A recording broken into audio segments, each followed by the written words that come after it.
শিবাজি শতম এক নাম এক কিংবদন্তি, যিনি সিআইডি ধারাবাহিকে এসিপি প্রদ্যুম্নের চরিত্রে অভিনয় করে ভারতীয় দর্শকের হৃদয়ে চিরস্থায়ী আসন গড়েছেন। কুছ তো গড়বড় হ্যায় এই কথা যখন তার কণ্ঠে শোনা যায়, তখন দর্শকের মনে জাগে রোমাঞ্চ আর বিস্ময়। মহারাষ্ট্রের দেবগড়ের মাটিতে জন্ম নেওয়া এই সাধারণ মানুষ কখনো স্বপ্নেও ভাবেননি একদিন তিনি ভারতীয় টেলিভিশনের রাজা হবেন। ব্যাংকের কাউন্টার থেকে পর্দার শীর্ষে শিবাজির যাত্রা যেন এক মহাকাব্য। 1950 সালের 21 এপ্রিল মহারাষ্ট্রের দেবগড়ে জন্ম নেন শিবাজি শতম। তার শৈশব ছিল সাধারণ, স্বপ্ন ছিল সীমিত। অভিনয় তার পরিকল্পনার অংশ ছিল না। তিনি ছিলেন একজন ব্যাংক কর্মকর্তা, যিনি নিয়মিত জীবনে কাগজ আর কলম নিয়ে ব্যস্ত থাকতেন। কিন্তু ভাগ্যের লিখন অন্যরকম ছিল। শিবাজির মনের গভীরে লুকিয়ে ছিল এক শিল্পীর আত্মা, যা একদিন পর্দায় আলো ছড়াবে। ব্যাংকের নীরস ডেস্ক ছেড়ে তিনি অভিনয়ের দুনিয়ায় পা রাখেন, যেখানে তার প্রতিভা এক নতুন সূর্যোদয়ের মতো জ্বলে উঠল। এই সংগ্রামী যাত্রা তাকে মারাঠি ও হিন্দি পর্দার এক পরিচিত মুখ করে তুলেছিল। কিন্তু সত্যিকারের তারকা তিনি হন সিআইডির মাধ্যমে। 1980 সালে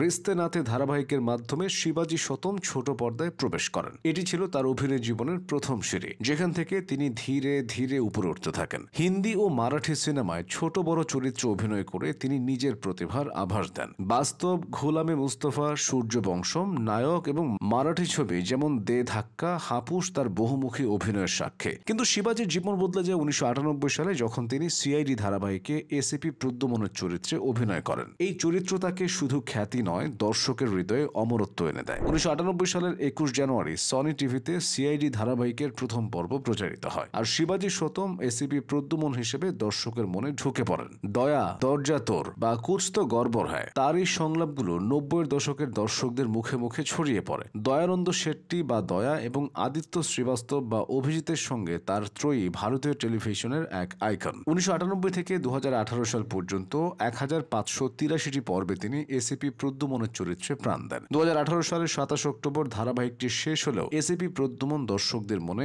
অমলিন থেকে যান। 2024 সালে সিআইডি ফিরে আসে, কিন্তু একটি পর্বে তার চরিত্রকে মৃত দেখানো হয়। দর্শকদের তীব্র প্রতিবাদের মুখে নির্মাতারা শিবাজিকে ফিরিয়ে আনেন এবং 2025 সালে তিনি আবারও এসিপি প্রদ্যুম্ন হিসেবে পর্দায় ঝড় তুলছেন। শিবাজি শতমের এসিপি প্রদ্যুম্ন শুধু একটি চরিত্র নয়, একটি প্রতীক ন্যায়, সাহস আর তীক্ষ্ণ বুদ্ধির। 90-এর দশকের শিশু থেকে আজকের তরুণ সবাই তার সংলাপ মুখস্থ করে ফেলেছে। তার কঠোর কিন্তু ন্যায়পরায়ণ ব্যক্তিত্ব দর্শকদের মনে গভীর ছাপ ফেলেছে। 27 বছর ধরে এই চরিত্রে অভিনয় করে তিনি প্রমাণ করেছেন একজন অভিনেতা কিভাবে একটি চরিত্রকে অমর করে তুলতে পারেন।